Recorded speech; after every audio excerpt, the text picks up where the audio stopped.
There you go, Tim Surrett holding it down on the show floor, man. You're talking about the different size of my eyes. Dude, your wig has never looked better.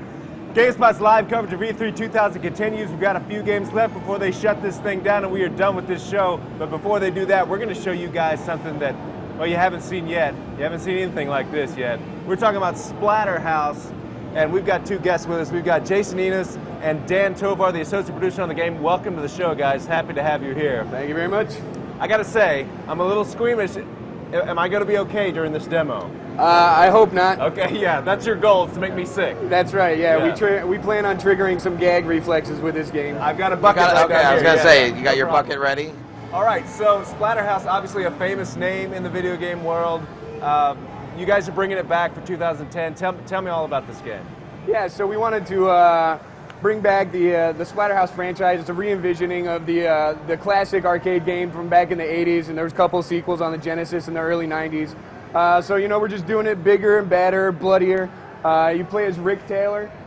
He's a normal college student before he puts the mask on. He and his girlfriend Jennifer go to the West Mansion to interview this mysterious Dr. West, who's a nefarious scientist type. And basically everything goes wrong. These monsters attack him. They mortally wound Rick, kidnap Jennifer. And, you know, Rick has to put this mask on in order to stay alive. And it transforms him, heals his wounds, and gives him all these powers. A couple things here. Why would you ever mess with a mad scientist? That's always bad news. A girl and a guy together are inevitably going to get split up, and masks always have magic powers. That's right. You've hit all three of the posts. Yeah, it's the same thing. Like the girl always has to trip in the horror flick, Exactly. right? Why would you go down in the basement? Yeah. The basement is Don't a scary do it. place. So this is ridiculous. What's going on screen here? What's going on here? Madness. So yeah, the main tenet of the game is more blood is more power. So as you can see, we got copious amounts of blood flying everywhere. The attacks that you do are there to generate, you know, mayhem and carnage. So you have smaller attacks that will keep guys at bay, but only generate small amounts of blood. But then you have larger attacks that you can charge up and unleash on the enemies, and you basically burst them alive. And everything kind of leads up to the culmination, which is our splatter kill system, which is the gnarliest, most brutal, violent ways to render these guys into multiple pieces, and thus generating the most amount of blood. Now, Rick has this mask that obviously transforms him into this creature that we're seeing. He's not invulnerable though, right? That's right, that's right. You know, he's very powerful, but he is not invincible. The mask is the source of the power, so if you get decapitated, you get separated from the mask, you know, that's it, game over. And, you know, we have enemies that are massive, you know, are like 16 times the size of Rick. So if you get smashed by one of those guys, you know, it's game over. Did he just lose an arm there? He does. You know, weapons are a big part of this game. So we wanted to kick it up a notch, and that's where the dismemberment comes into play. So as you can see, he's got two arms, but only one of them is attached to his body. Right. You can also dismember the enemies. You can knock a guy down, tear his head off, and chuck it at another guy across the room, or you know, tear the arm off of those guys. And the weapons will also be used in order to sever limbs and heads. And the other thing cool about the if you lose your arm is that, again, the power of the blood will actually help you regenerate that arm, and you see that regeneration in real time. His arm grew back. Is that something you control, or does that happen automatically? The arm will grow back automatically over a few seconds, but mostly it's controlled by the player. So you collect enough blood and you can repurpose it in order to attack enemies, you know, redirecting the necrotic energy back at them, or you can use it strategically to regenerate your own health. He basically takes damage in real time, and you'll get his ribs and spine and organs exposed, multiple damage states, so you can basically see what he had for lunch, you know, earlier in the day. So he can get pretty close to death. He can actually die, but he can also get pretty close to death and survive it. Yeah, exactly. Yeah, nice. All right, so what are we doing here? Yeah, these are, we have a door or something? That's right. It's a wall of dead, basically. Everything in the mansion and the environments is organic. It's very, very much alive. You know, this energy is spilling in from this other dimension that Dr. West has contacted and opened this rift to. So it's corrupting everything that it touches, and it's bringing the environments to life. So tell me about the different enemies. We've seen some smaller enemies, some bigger enemies. Tell me what we can expect to face. Yeah, absolutely. You know, the demons are kind of spilling in from the other dimension, so you encounter those monsters. The energy is corrupting the stuff in our world, so that's where a lot of the zombies come from. And then in addition to that, you have the experiments gone wrong that Dr. West has been conducting in the mansion itself.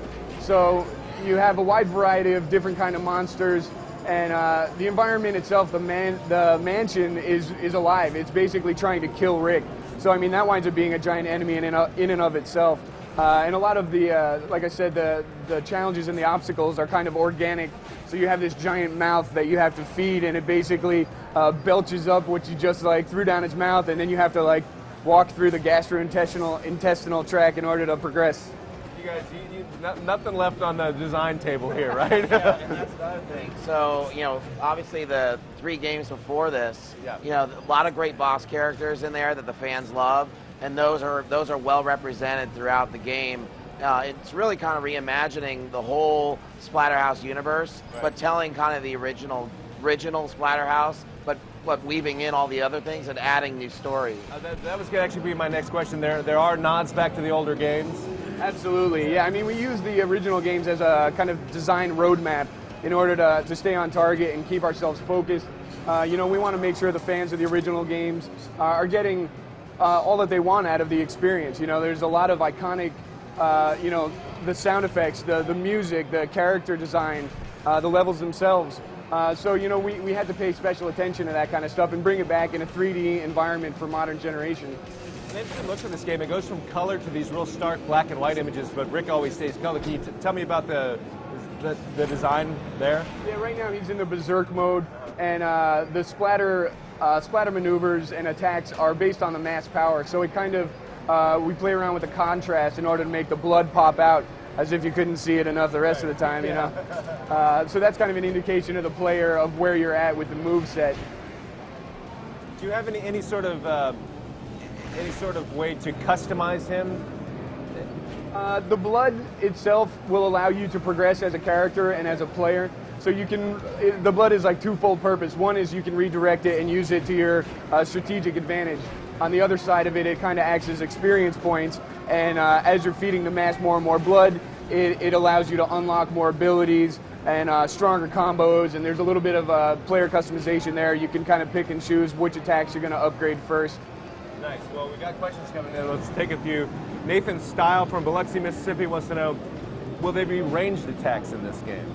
Yeah, absolutely. We have you know, projectiles in the form of heads that you can tear off enemies and throw at an enemy across the room. And of course, you know, classic horror staple, the shotgun is making a return.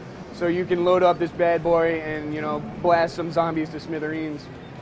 AJ Gosal from Toronto wants to know about online or co-op. Anything you can tell us about that? We will have downloadable content, but the nature of the character and the mechanics doesn't really lend itself to multiplayer. So we made a decision early on to focus on the single-player experience and really make that as compelling as possible. Jimmy from Windsor, California, that may be Windsor, Ontario, Canada. I don't know, one of those Windsors. He wants to know, can your head grow back? I guess if you get decapitated, you're dead, but the save system go back to your last save, or how's that work? Yeah, it'll drop you back to a checkpoint or a save spot. You can't grow your head back. Once the mask is off, you got to start over. I'm surprised someone hadn't asked this yet, so I'll ask it. What's your favorite Splatterhouse kill in this game? Explain it to us. Yeah, there's a lot of great ones. It's kind of hard to pick one, but there's one where you grab a guy and you're just like milking his head. You're just crushing it and crushing it, and his blood is just spewing out until eventually it pops and you get this geyser. That's just ridiculous. What was that design meeting like? Where you're like, let's come up with the kills. I want to milk some guy's head. That's right. Yeah, it's they're pretty entertaining conversations. You know, a lot of the team is, you know, they're all normal-looking guys. You know, nobody looks like a psychopath, but the stuff that comes out of their mouth. No psychopath looks like a psychopath. Of course. But then, yeah, the conversation that we have is just, they're ridiculous. It's really been a lot of fun. Really letting your imagination go wild and let your inner demon come out in a lot of ways, you know. Absolutely.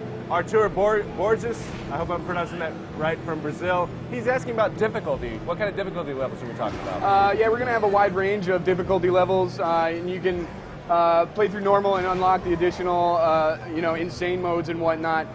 So it'll definitely be challenging. We want the players to keep coming back. And the original games were pretty unforgiving. You know, they were quarter crunchers at the time. So we have a lot of kind of side-scrolling levels as well that we've introduced as a nod to the original games. And those are pretty challenging right there. Which, by the way, the original 3 games are actually in this game to unlock. So if you're new to Splatterhouse, this is the great time to get into Splatterhouse because you'll get the whole suite of the games. But if you're an old fan, you've got those original games as well to enjoy. The complete Splatterhouse experience. Exactly. But you unlock those, right? Yeah. That's right. Okay, awesome. Cool. So it's playable on the show floor here? People getting their hands on it? Down at the Namco booth, and yeah, it's been really encouraging to watch. You know, we've been working on it a long time, a great team of guys working on it, and to watch people really having fun and giggling along with all the blood and nonsense we got going, it's been a treat. It's amazing what extreme violence brings out in people.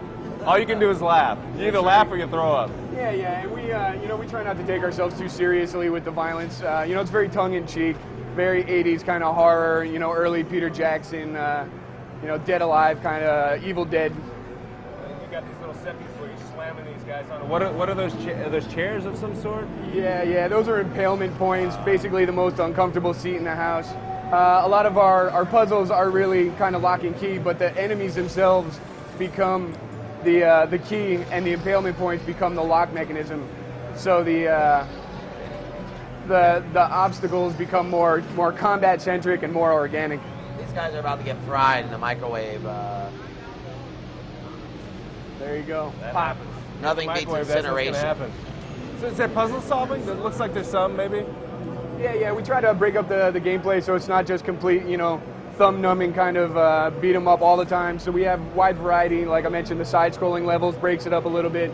We have some of these combat-centric puzzles and some other kind of jumping navigation, platforming elements, which again, like, brings you back to the original games, you know.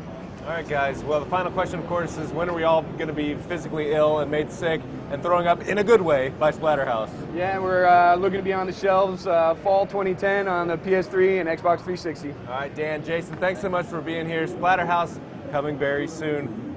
We'll be right back with more live coverage of E3 2010.